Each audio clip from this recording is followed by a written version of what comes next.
profiter de la puissance culturelle du centre-sud de Montréal et travailler ensemble pour mettre de l'avant les arts. Cela résume le projet Les Faubourgs Quartiers Culturels. Le 23 mars en soirée, dans une atmosphère amusante, les résidents et travailleurs du quartier ont pu connaître en détail l'initiative et aussi voir, pour la première fois, l'identité visuelle. Tout le monde va pouvoir vraiment identifier les marqueurs du territoire. Mais aussi, je vous dirais que juste de voir le site Internet ou l'image d'identité du quartier, ça va contribuer à renforcer ce sentiment-là d'appartenance pour un peu tout le monde. Les Faubourgs Quartiers Culturels est situé autour de l'axe de la rue Ontario-Est, entre la rue Saint-Hubert et la voie ferrée. L'idée initiale, c'est de faire rayonner la culture de la partie est de Ville-Marie.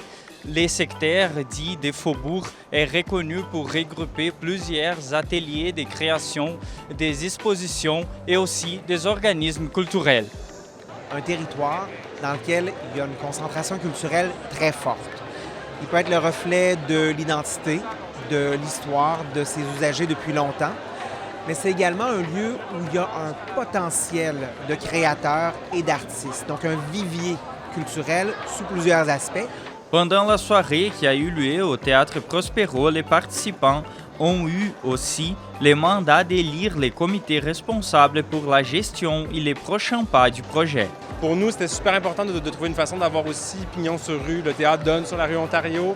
On avait envie de pouvoir développer aussi une conversation, discuter, proposer des œuvres, puis aussi nécessairement s'impliquer à une échelle où est-ce que on sent cette présence-là, puis que ça crée une forme de porosité entre le théâtre et l'environnement immédiat. En fait, je suis représentante des commerçants de la rue Ontario. Et ce qu'on peut apporter, je crois, c'est de démontrer à quel point la culture et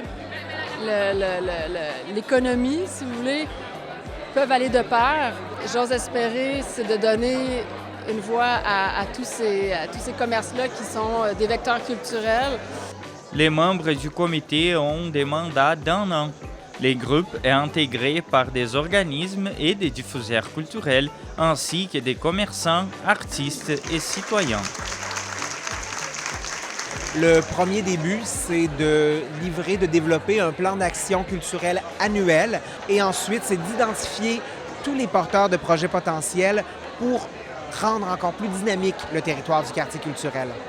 Je pense que la meilleure réussite qu'on pourrait voir dans 5 ans, c'est de comprendre que les citoyens ont pris part à ce projet-là, puis que dorénavant, c'est plus qu'une identité qu'on verra sur des affiches, mais ce sera celle dont on parle. Fait que j'ai le feeling que c'est une réflexion qui peut nous amener à créer un symbole fort puis une identité porteuse, pas juste pour les artistes et les artisans, mais pour les citoyens et citoyennes,